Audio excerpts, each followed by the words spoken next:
एवढी 20 वर्ष झालं कीर्तन करते मी, पण अशी म्हातारी मी असणार नाही.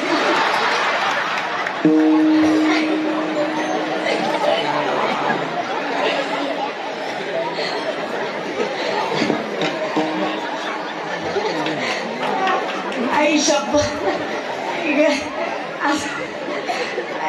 आजपर्यंत बिंबळी मला फक्त खंडोबा मंदिराला लक्षात होती.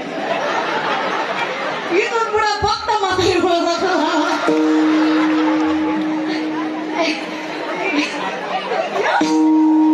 एवढा सेल्फ कॉन्फिडन्स पाहिजे देवा. अशी हिंमत असल्यावर नरकातली स्वर्गात जाईल की. माझी नाही जागा इथं, मी नव्हते इथं. देवाला म्हणे तू होते का, आपण नाही बाबा, आपण आहे संबंध.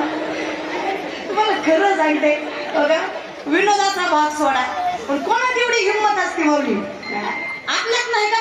नाही बाबा. अरे आज लय विचार करतो आपण वागता बोलता, पण परमार्थात करून नाही चालेल. परमार्थात सगळ्या गोष्टी सोडून द्या.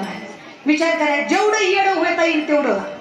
कारण देवाचं कसं ना माऊली, देव शहाण्याला फार जवळ करत नाही. खरंच नाही.